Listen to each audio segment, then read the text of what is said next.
What's going on, guys, and welcome back to the channel, and kind of a special video that I wanted to do. I had the opportunity of attending the most recent the 10th anniversary of the Game Awards this year, and had the grand esteemed honor of being able to witness Astrobot win Game of the Year. This is one of my favorite games of 2024, so to see one of your favorite games actually win and be recognized for Game of the Year was truly a beautiful moment. So I wanted to talk about my experience at the Game Awards, what I thought about it going, I usually watch it every year from home, in my blanket, on my couch, with a bag of popcorn, and it was really cool to be able to go and see that in person. So I want to talk about that. I want to talk about what, Astrobot winning Game of the Year means for platformers, for the medium, all that good stuff. And I figured we'd do that while we play some Astrobot. And so again, kind of a different video from what we've done, but I'm excited about it. So if you do enjoy the content and you enjoy my ramblings and my storytelling as we play through this game in this episode, dropping a like is a great free way to help out the channel. Subscribe if you're new here and you enjoy cozy commentary for viewing pleasure. And as always, thank you so much for the support that you guys have shown the channel recently. It's been a real pleasure to be able to share stories and experiences with you.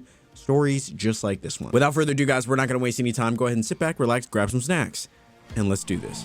All right, guys, so here we are. As you can see, we haven't really gotten through a lot. I've been so busy, but I will say that this is some of my, with what I've played in this game so far, this is definitely this was easily my favorite game. I had so much fun with it, and yeah, we still have a little bit to go. So I just wanted to kind of jump in and see what we can get into. But let me see, where did we leave off? I think we'd done this Gorilla Nebula, and then I think this whole area had opened up, which we also did for the most part, the tentacle system. Okay, and so we did that, and then I think we were kind of jumping into the serpent area. Yeah, okay, here we go. Yeah, okay, I remember the bathhouse. This was easily my favorite level. This one was hilarious. Also, the casino one was a lot of fun as well. And so we had the free Big Brother, and then we had Trapped in Time that we had to do as well. So we're gonna jump into those. My battery's already dying. You hate to see that. I just want to take a look at the Lost Galaxy though. Okay, so these are kind of the lost levels that we found, and still a little bit that we have to do in one of them, but let's go check out a new level while I tell you my tales, my IRL tales of the Game Awards, shall we? And let's, I guess we'll do the Big Brother one. Oh, did we finish this one? The slow-mo casino one was really fun. Let's jump into this one because I haven't played in a couple weeks, and so I know there's a Christmas level that was added to the game too. I was gonna wait and potentially do that one to tell you guys my story, but I mean, who knows how long it would take me to get through that. So I feel like we still have a lot of Astrobot to play. I have like 3 more planets to get through, which all have levels in them. So, oh, what's this?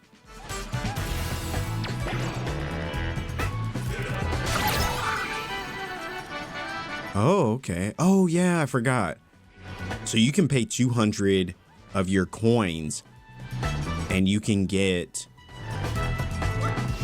I think you pay 200 coins and you get a little bird that will show you areas that you might have missed.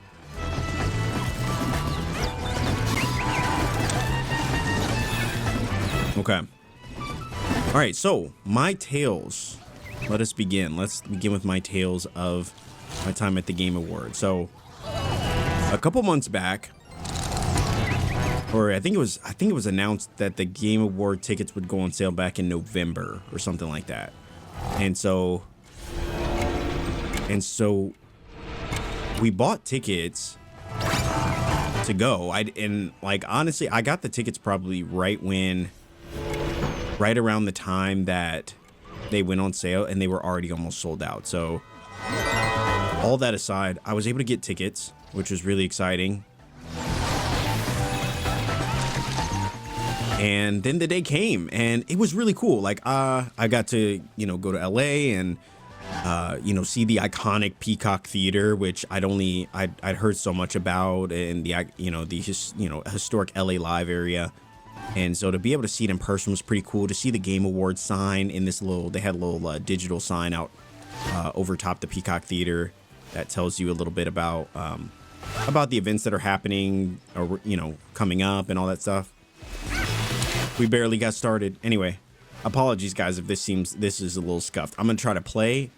This was a good idea in my head to play while I tell you this story, but anyway.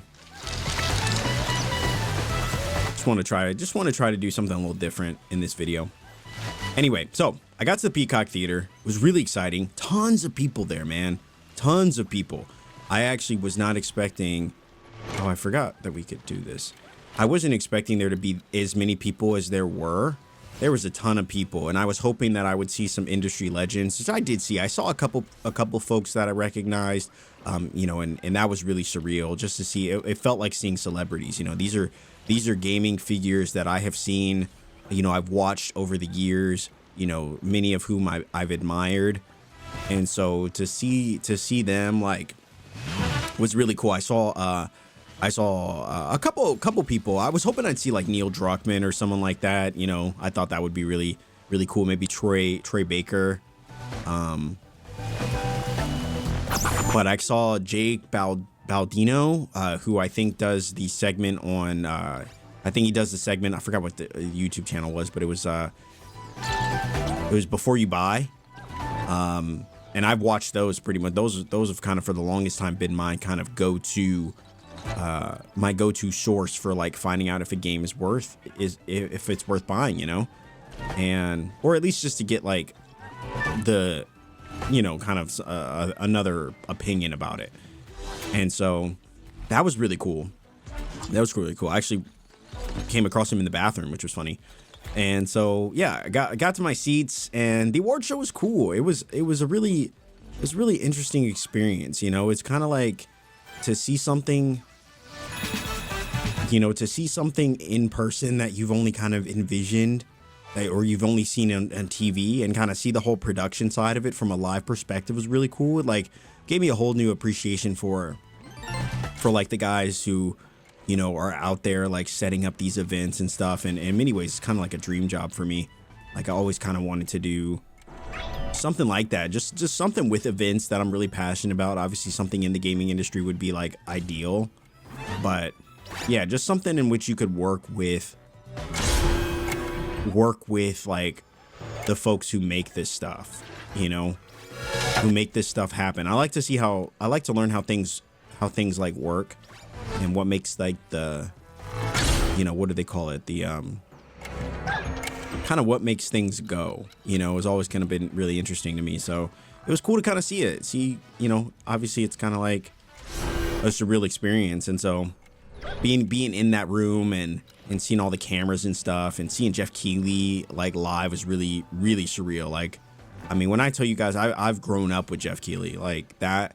I mean, pretty much have watched him his entire career, and was really excited when the Game Awards became a thing. And so to see him live was really cool. See Sydney Goodman was really, really cool. I've always been a huge fan of Sydney Goodman, especially on the days when she was like, if you guys know who Sydney Goodman is, she used to do like IGN, used to do the, they were like the 5-minute bits that they used to do, where they give you like daily gaming news and stuff like that. Used to love doing that. Love watching those. And so it was really cool to see a lot of these guys. And so we saw, a lot of awards getting handed out, and that was really interesting. They did a lot of previews, and I tell you guys, like the previews and the world premieres and stuff, I think is really cool that it definitely feels like they have kind of not placed as much emphasis on the world premieres as they used to. I remember that I think it was like the first couple award shows, it felt like it was just non-stop premieres. And so now it seemed like it definitely felt like there was a bit more emphasis on like the awards this time around, which was really cool. And so we got to see a lot of awards.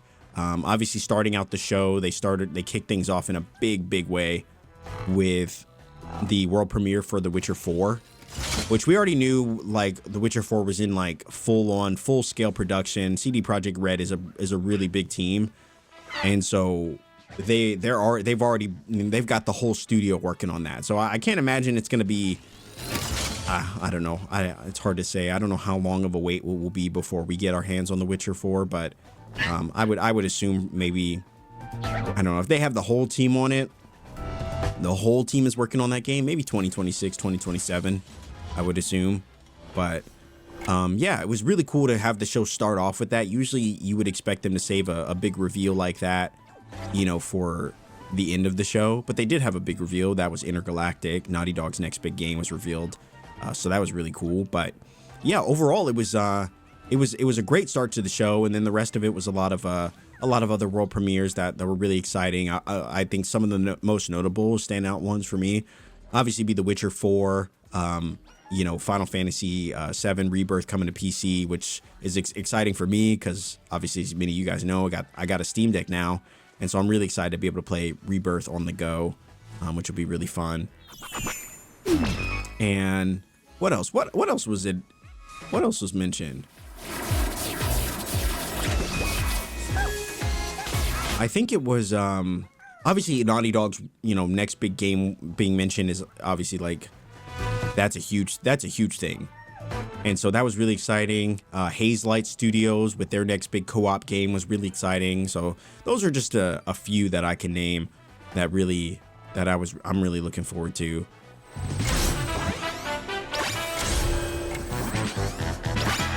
Let's see. Okay, here we go. There we go. There we go.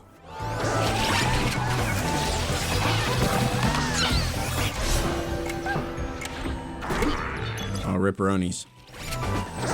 And then they got to the big reveal. You know, the big award everybody wants to see every year. It's one of my. It was probably one of my favorite parts of the Game Awards show is seeing the announcement for who's going to win Game of the Year. And it's not more so than just the announcement. It's the presentation and the work that they put into it. You know, the big orchestra comes out and they do the whole thing, highlighting, you know, the music from each game in a beautiful way before they announce it. And that, like seeing that live, easily one of the highlights of my night. Easily. I loved that. Like, I love seeing it, you know, at home every year, and seeing that in person was super cool. And then obviously it was announced that, you know,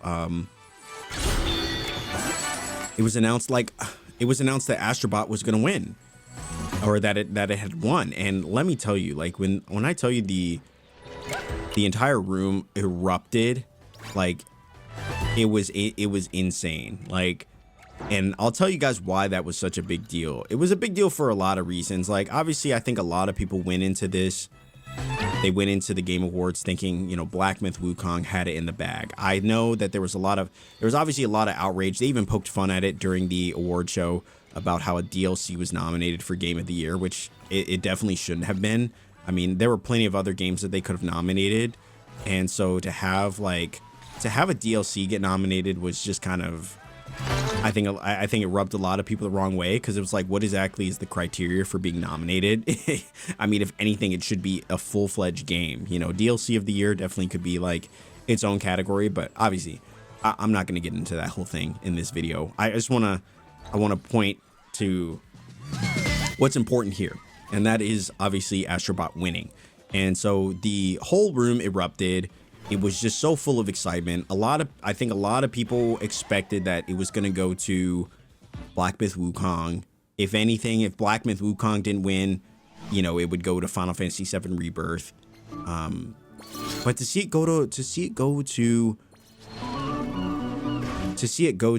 Astrobot was insane. And I say that because I think for the last couple years, I've really struggled. I mean, this is part of the reason, if you guys watch my Steam Deck videos, part of the reason I got a Steam Deck was because I just kind of fallen out of love for a lot of games. It just didn't feel like games were hitting the same way. It didn't feel like they were special. You know, it very much felt like they were just kind of like, you would pick up a game because you didn't have anything else to do. And even when you were playing it, it just didn't necessarily feel like you were you were like having fun. You know what I mean? You were picking up a game and playing it to complete tasks, you know, to check things off a box. But when I started playing this game, Astrobot, I'll tell you, man, I genuinely felt like I was having fun. And just everything about it just oozes undeniable levels of charm and wit and beauty.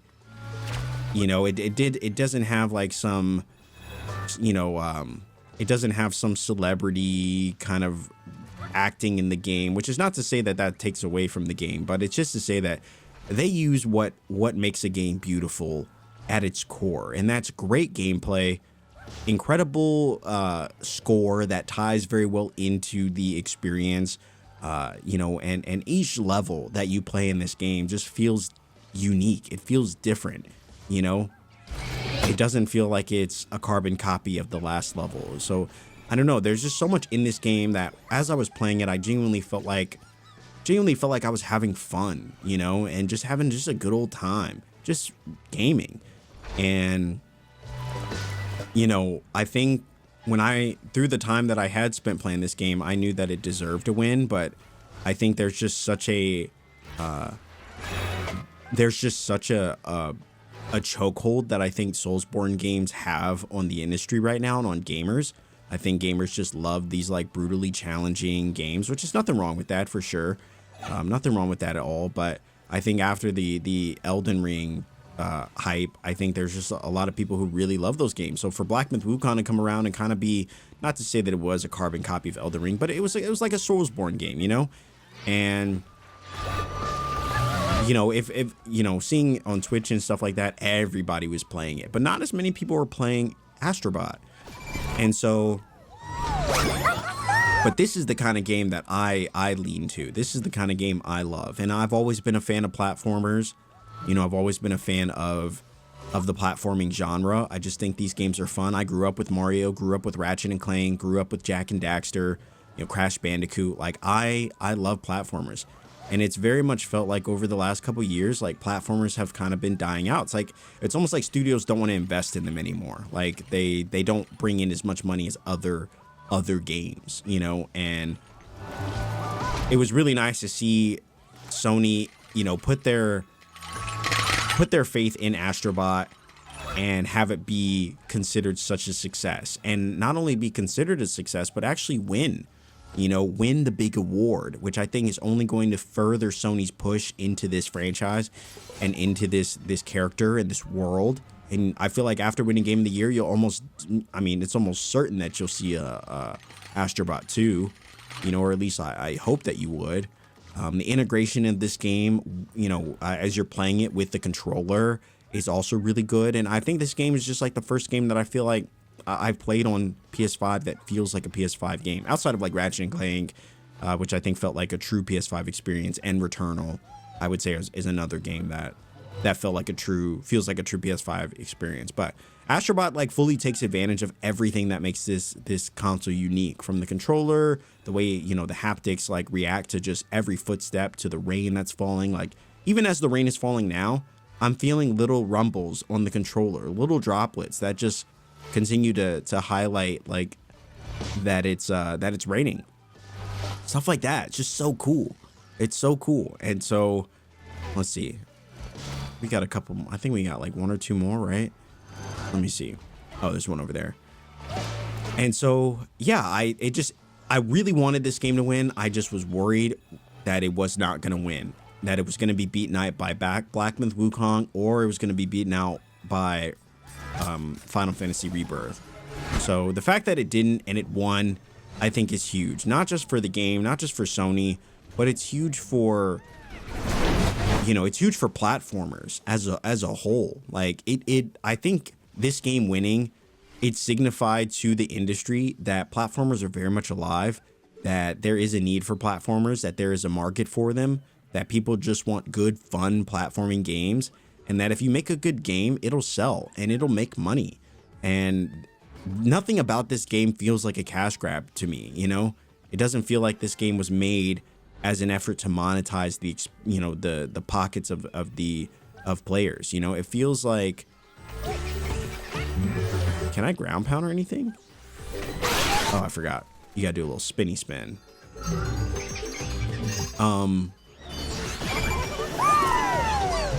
Yeah, it just feels like, oh, we're missing one. There's another one here? What the heck? Hold on, let me see. I don't like to leave, I would like to really 100% this game. And so I'm really trying to get all the bots. But yeah, excuse my ramblings, guys. I'm trying to like play and also remember, you know, all the events that happened and all that stuff. So I apologize if I do sound a little rambly, but getting back to the point that I'm just making is that you know, this game winning is a big deal. I think Black Myth Wukong winning would have been, you know, it would have been fine. Oh yeah, great. You know, well deserved. Final Fantasy winning also would have been kind of like a well deserved. Like, yeah, okay.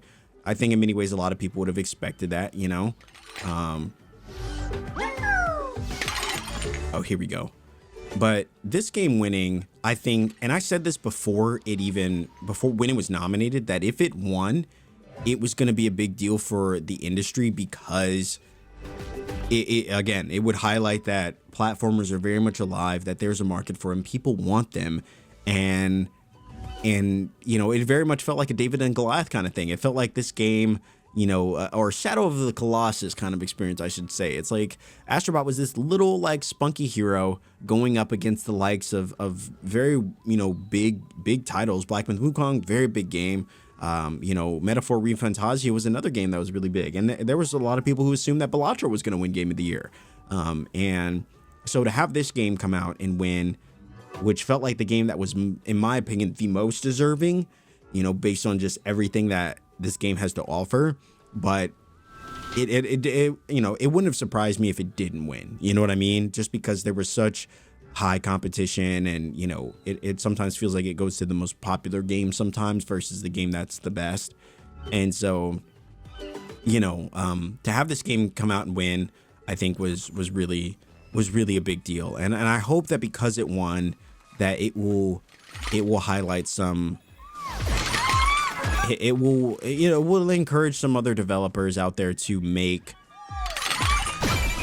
more platformers, because I think that we need more just fun games like this. You know, it feels like every game is trying to have a season pass. It's trying to monetize. It's trying to extend the dollar or double the dollar and say, hey, you know, this game costs this much. How can we triple, quadruple our budget or quadruple our earnings from this game outside of just the game sales itself? And I get it. Games are expensive now. They're expensive for the consumer. They're expensive for the developer. Like, all around, games are just they're just expensive to make.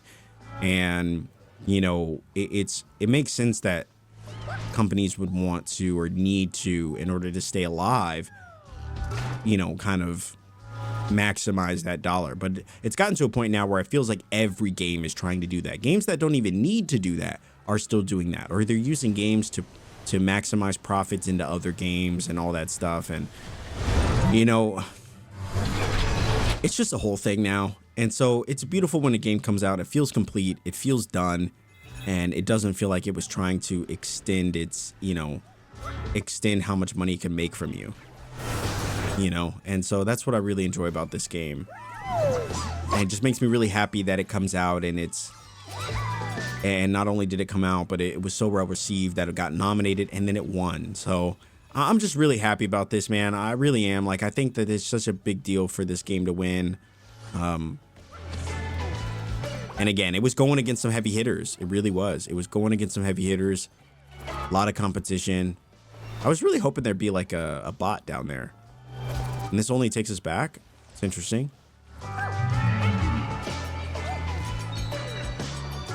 And what's crazy about this game too is this game started off as nothing more than an effort to highlight the capabilities of the PS5, right? Like, Astrobot was just nothing more than an add-on, a free add-on to the PS5 that, you know, got you used to the controls. It got you used to the mechanics, the haptics of the controller, the PS5 itself, while celebrating a little bit of Sony's history.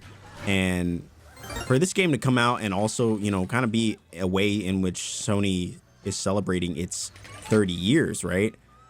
To have this game, like, in many ways, this game feels like a celebration of Sony's 30-year history. I mean, through many of the little cameos that you have in this game, from many of its like characters to just the game itself. It feels like a celebration of Sony, and I think Sony definitely needs that. I think they definitely needed that, and you know, I feel like, oh shoot, and to have it be recognized and have it win again, it's just such a big, it's such a big deal. It's such a big thing. You know, this game, like I said, really started off as nothing more than it started off as just a way to get used to the console, and then it became a VR experience, you know, and now it's basically, in many ways, like Astrobot has become the mascot of Sony. I mean, it used to be Crash Bandicoot, like back when I was growing up, you know, Crash Bandicoot was the mascot for Sony. And I think since then, obviously, you know, contracts and, you know, who owns what studios now obviously has played a big role in that. And I think for a while they were trying to boost The Last of Us as kind of being the mascot for Sony, Joel and Ellie. But I think they needed something that was like a little bit more like for everybody. You know what I mean? Like, I think Last of Us is a bit more of a mature game, so it doesn't necessarily fit as the mascot for everyone. But Astrobot is great for all ages. And so really, really fun,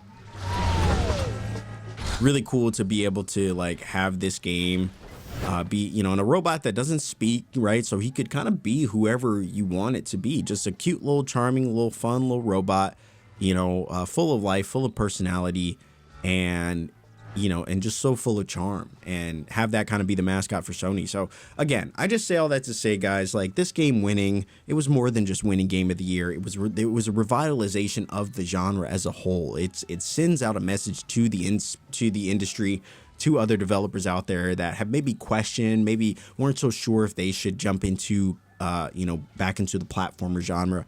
I think it spells a beautiful sign that like, hey, platformers are well alive. People want them. People will play them. And not only that, I think it sells to Sony that like they should invest more in fun games like this. And you know, I'm still holding out hope that Jak and Daxter will come out at some point, that we'll at one point get a Jak and Daxter game. I don't know if that's ever going to happen, but you know, I would love for Jak and Daxter to come back. I was hoping that during my time at the Game Awards, I was hoping that if Naughty Dog did reveal a game, that it would be a Jak and Daxter remake, or, you know, new Jak and Daxter game. And I'm excited that they announced a new game, you know, versus like Last of Us Part 3 or something, which I think a lot of people are expecting. But, you know, I'm still holding out hope that one day they'll jump back into Jak and Daxter and allow those characters to have a resurgence, because I think they're still talked about, you know, and I think that again, one of my favorite platformers ever. And so that's all for me, guys. That's all I wanted to say. My experience at the Game Awards was incredible, and I was so honored to be able to attend on their 10th anniversary. You know, games have always been such a huge part of my life.